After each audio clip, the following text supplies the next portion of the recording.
कहानी की शुरुआत में हमें माइक नाम के एक आदमी को दिखाया जाता है जो कि लॉस एंजलस शहर में ऑफिस ऑफ इमरजेंसी मैनेजमेंट में डायरेक्टर है। इनका काम होता है कि अगर शहर पर कोई भी विपदा आए तो यह उसका सामना करें। माइक की एक बेटी भी है और आज वह अपनी बेटी के साथ छुट्टियां मनाने के लिए बाहर जाना चाहता है, पर तभी पूरे शहर में भूकंप के झटके आना शुरू हो जाते हैं, जिस वजह से माइक को अपनी छुट्टियों को कैंसिल करना पड़ता है और अब वह अपने ऑफिस जाता है, जहां पर असिस्टेंट डायरेक्टर उसे बताता है कि शहर में जो भी भूकंप के झटके आए हैं उसे शहर में अब तक कोई नुकसान नहीं हुआ, इसीलिए अगर वह चाहे तो छुट्टियों पर जा सकता है।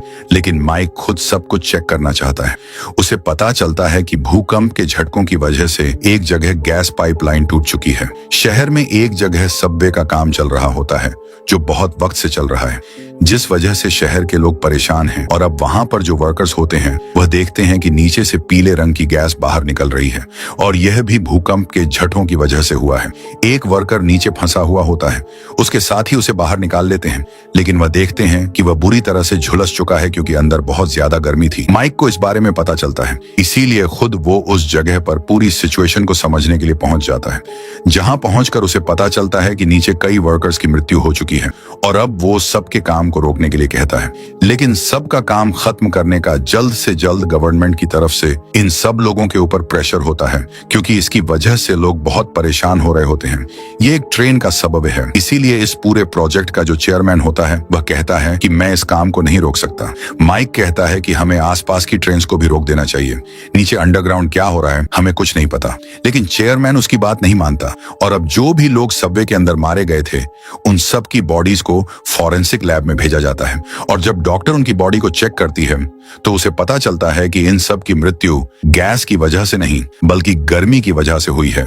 वहीं माइक पता लगाना चाहता है कि नीचे क्या चल रहा है, इसीलिए वह अपने कोवर्कर के साथ नीचे जाता है, जहां जाने के बाद उसे पता चलता है कि यहाँ का टेम्परेचर लगातार बढ़ता ही जा रहा है। साथ ही ये जो नीचे टनल बन रही है उसी के साथ मेट्रो ट्रेन की टनल भी है और जब भी मेट्रो ट्रेन वहां से जाती है तो ये टनल पूरी तरह से कांप उठती है। अब यहाँ पर माइक के साथ जो उसका कोवर्कर होता है वो देखता है कि गर्मी की वजह से उसके सूट के जो ग्लव्स हैं वह पिघल रहे हैं और तभी वहां गैस निकलना शुरू हो जाती है। ये दोनों के दोनों वहां से भागकर उस जगह को सील करके इस सबवे से बाहर निकल जाते हैं। माइक को समझ में आ चुका है कि जल्दी कोई बहुत बड़ा खतरा आने वाला है, इसीलिए वह चेयरमैन से कहता है कि हमें मेट्रोस को बंद करना होगा, पर चेयरमैन उसकी बात नहीं मानता। वो उसे एक जियोलॉजिस्ट से मिलवाता है जिसका नाम एमी होता है और अब वो एमी को अपने साथ पार्क में लेकर आता है, जहां एमी कुछ रीडिंग्स लेती है और रीडिंग्स लेने के बाद वो माइक को बताती है कि शहर के नीचे जो जमीन है वो पूरी तरह से अनस्टेबल है। ऐसा लग रहा है जैसे नीचे से लावा बह रहा हो, पर उसकी बात पर माइक को विश्वास नहीं होता और एमी भी अपनी बात पर पूरी तरह से श्योर नहीं है, इसीलिए एक दूसरी साइंटिस्ट के साथ नीचे टनल में जाती है ताकि वह और भी सैंपल्स को कलेक्ट कर सके।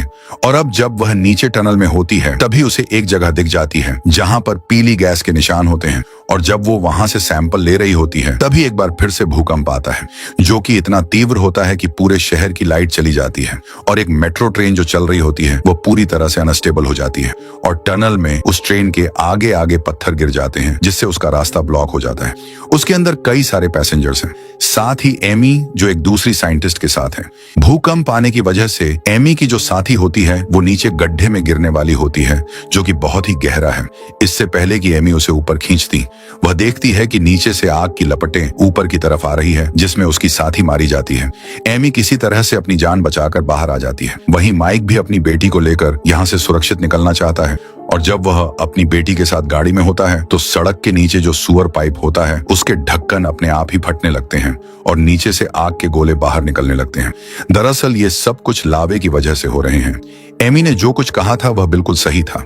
इस पूरे शहर के नीचे लावे की नदी बह रही है जो कि अब धीरे धीरे बाहर निकल रहा है। पूरे शहर में भगदड़ मच जाती है, हर एक इंसान डरा हुआ होता है। शहर में जितनी भी दुकानें होती हैं लोग उन्हें लूटना शुरू कर देते हैं, जिसमें एमी का सूट और उसका सामान भी लोग लूट कर ले जाते हैं। माइक की गाड़ी भी फंस चुकी है और तभी माइक वहां पर डॉक्टर को देखता है जो एक जख्मी फायर ब्रिगेड के ड्राइवर को बचाने की कोशिश कर रही होती है। माइक अपनी बेटी से कहता है कि तुम कार से से बाहर मत निकलना, और खुद वह डॉक्टर के पास जाता है। और अब जमीन के अंदर से लावे का सैलाब बाहर निकलना शुरू हो जाता है और वो माइक की कार की तरफ बढ़ रहा होता है जिसमें उसकी बेटी है। माइक की बेटी जब ये देखती है तो कार से बाहर निकल जाती है और तभी एक ब्लास्ट होता है जिस वजह से लावे के कुछ छींटे उसके कपड़ों पर गिरते हैं, जिससे उसके कपड़ों में आग लग जाती है। पर माइक वहां पहुंचकर अपनी बेटी के कपड़ों से आग बुझाकर उसे लेकर वहां से निकलने में कामयाब हो जाता है, जिसके बाद वह अपनी बेटी को डॉक्टर के पास ले जाता है क्योंकि अब वह अपनी गाड़ी से ड्राइवर को हॉस्पिटल ले जाना चाहती है जो बुरी तरह से जख्मी है। माइक कहता है कि मेरी बेटी को भी अपने साथ हॉस्पिटल ले जाओ, उसका हाथ जल चुका है। डॉक्टर उसकी बेटी को अपने साथ लेकर वहां से निकल जाती है, जिसके बाद माइक अपने डिपार्टमेंट में कॉल करता और कहता है कि जितने भी एम्बुलेंस और फायर ब्रिगेड्स हैं उन सबको इस जगह पर भेज दो, यहाँ पर लोगों की जान खतरे में है। अब इस जगह पर एमी भी पहुंच जाती है। चारों तरफ लावा फैल रहा होता है, ये किसी भी तरह से लावा को रोकना चाहते हैं। साथ ही हेलीकॉप्टर से बहुत सारी न्यूज वाले इस पूरी जगह को रिपोर्ट कर रहे होते हैं। वह लोगों को इन्फॉर्म कर रहे होते हैं कि लावा शहर के किस तरफ बढ़ रहा है। वहीं अब माइक देखता है कि एक आदमी जो कि बेहोश पड़ा है उसकी तरफ लावा बढ़ रहा है। वह और एमी उसकी जान बचाने के लिए उस तक पहुंच जाते हैं और उसे खींचकर लावे से दूर ले जाते हैं। पर जल्द इन दोनों को एहसास होता है कि अब इनके चारों तरफ लावा है, जल्दी उसकी चपेट में आ जाएंगे। पर इससे पहले कि इनके साथ ऐसा होता, वहां पर फायर ब्रिगेड की गाड़ी आ जाती है जो इन तीनों को बचा लेती है। और अब दूसरी तरफ हमें मेट्रो ट्रेन की टनल को दिखाया जाता है जहां पर अब लावा भरना शुरू हो गया है। इसीलिए चेयरमैन को बहुत पछतावा होता है क्योंकि उसे माइक ने पहले इन्फॉर्म कर दिया था कि हमें मेट्रो ट्रेन को बंद कर देना चाहिए, पर उसने माइक की बात नहीं मानी और अब नीचे मेट्रो में बहुत सारे लोग फंसे हुए हैं। इसीलिए वो एक रेस्क्यू टीम लेकर नीचे टनल्स में पहुंच जाता है और जब वो मेट्रो के अंदर जाता है तो देखता है कि वहां पर सब लोग बेहोश हैं, जिन्हें एक एक करके रेस्क्यू टीम वहां से निकालना शुरू कर देती है। तभी चेयरमैन देखता है कि वहां पर जो मोटरमैन है उसकी जान खतरे में है। वह लावे के बहुत करीब है, लेकिन चेयरमैन अपनी जान खतरे में डालकर उसे बचाने के लिए जाता है। उसे अपने कंधे पर उठाकर अब वह किसी भी तरह से इस जगह से निकलना चाहता है, पर जल्दी उसे एहसास होता है कि लावा उसके चारों तरफ है और जब वो आगे बढ़ रहा होता है तो उसके शूज भी गर्मी की वजह से पिघलना शुरू हो जाते हैं क्योंकि नीचे हीट बहुत ज्यादा बढ़ चुकी है। किसी तरह से वह मोटरमैन को दूसरी तरफ फेंक देता है, पर खुद वह लावे की चपेट में आ जाता है जिससे उसकी मृत्यु हो जाती है। उसने अपनी जान देकर मेट्रो के सभी लोगों को बचा लिया। दूसरी तरफ हमें दिखाया जाता है कि एमी बॉल से यह पता लगाती है कि अब लावा किस तरफ बढ़ेगा, जिसके बाद वह माइक के साथ मिलकर एक प्लान बनाती है कि किसी भी तरह से पूरे लावे को एक जगह रोककर ऊपर हेलीकॉप्टर से उस पर पानी डालेंगे ताकि पूरे लावे को यह ठंडा कर दें।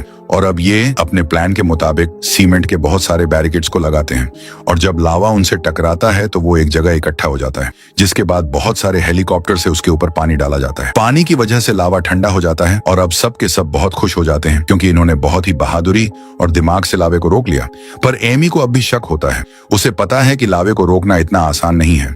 सीरियो मेट्रो ट्रेन की टनल में जाकर वहां की रीडिंग्स को चेक करती है। उसे पता चलता है कि अब भी शहर के नीचे से लावा बहुत स्पीड से फ्लो हो रहा है जो कभी भी ब्लास्ट हो सकता है। और अब वो माइक को फोन करके बताती है कि हमने खतरे को टाला नहीं है, बल्कि हमने एक जगह खतरे को रोका है, पर खतरा अब भी ज्यों का त्यों है। लावा जैसे टनल के अंत में पहुंचेगा एक बहुत बड़ा ब्लास्ट होगा। इसके बाद एमी माइक के पास पहुंच जाती है। ये दोनों के दोनों एक कैमरा को सुअर के पाइप से नीचे टनल में डालते हैं और तब ये देखते हैं कि लावे का एक सैलाब इन्हीं की तरफ बढ़ रहा है, जिस वजह से वहां पर एक ब्लास्ट हो जाता है। ये दोनों के दोनों बस तो जाते हैं, पर अब इन्हें यकीन हो चुका है कि पूरे शहर की जान खतरे में है और सबसे पहला ब्लास्ट हॉस्पिटल के पास होगा क्योंकि टनल का एंड हॉस्पिटल के पास ही है। इसीलिए असिस्टेंट डायरेक्टर को कॉल करता है और कहता है कि वहां से सभी पेशेंट्स को हमें निकालना होगा, पर इतने कम समय में इतने सारे जख्मी लोगों को वहां से निकालना पूरी तरह से असंभव है। आधे घंटे में ब्लास्ट हो जाएगा क्योंकि लावे की स्पीड बहुत तेज है। और अब ये उस जगह पहुंच जाते हैं जहां पर माइक को हॉस्पिटल के सामने एक 22 फ्लोर की बिल्डिंग दिखती है। वो प्लान बनाता है कि हम इस बिल्डिंग को ब्लास्ट कर देंगे और जब इसका मलबा सामने आ जाएगा लावे के बहने की डायरेक्शन बदल जाएगी। सामने समंदर है, पूरा का पूरा लावा समंदर में चला जाएगा। माइक का यह प्लान एमी को भी बहुत अच्छा लगता है और अब यह उसकी प्लानिंग करना शुरू कर देते हैं। माइक अपनी टीम को बिल्डिंग के अंदर ब्लास्ट करने के लिए भेजता है। साथ ही वह एमी से कहता है कि तुम हॉस्पिटल के अंदर जाओ और मेरी बेटी को ढूंढकर वहां से बाहर ले आना। वो अपनी बेटी की फोटो एमी को देता है, लेकिन एमी जब अंदर जाती है तो वहां पर बहुत ज्यादा भीड़ होती है, जिसमें उसे माइक की बेटी कहीं नहीं मिलती। वहीं माइक की टीम को दिखाया जाता है जो बिल्डिंग के अंदर जाते हैं, और जब वह वहां पर बॉम्ब्स को सेट कर रहे होते हैं तभी एक बार फिर से भूकंप आता है, जिस वजह से वहां अंदर 2 लोग फंस जाते हैं। साथ ही अब इस जगह तक लावा पहुंच चुका है, जल्दी इन्हें ब्लास्ट करना होगा। वो दोनों अपना सैक्रिफाइस करके इस जगह को ब्लास्ट कर देते हैं, जिससे बिल्डिंग गिर जाती है। और तभी माइक देखता है कि सामने एक छोटा बच्चा है, उसके पीछे उसकी बेटी भी होती है। लावा उनकी तरफ बढ़ रहा होता है। माइक किसी तरह से अपनी बेटी को और उस बच्चे को बचाकर वहां से निकाल लेता है, और अब वहां पर एक लावे का ब्लास्ट होता है, जिस वजह से पूरा का पूरा लावा बाहर निकलना शुरू हो जाता है। पर बिल्डिंग गिराने की वजह से इन लोगों ने लावे के रास्ते को बदल दिया है। अब उसके पास एक दूसरा रास्ता है जो नालों से होता हुआ सीधा समंदर तक जाता है, और लावा उस रास्ते से बहता हुआ समंदर में गिर जाता है, जिस वजह से पूरा का पूरा शहर नष्ट होने से बच जाता है। जल्दी इस जगह पर बारिश होना शुरू हो जाती है, जिससे सब के सब खुश हो जाते हैं, क्योंकि आज माइक की वजह से पूरा का पूरा शहर बच गया। एमी माइक से कहती है कि अगर तुम्हारी जगह मैं इंचार्ज होती तो शायद मैं यह कभी नहीं कर पाती। तुमने इस पूरे शहर को बचा लिया,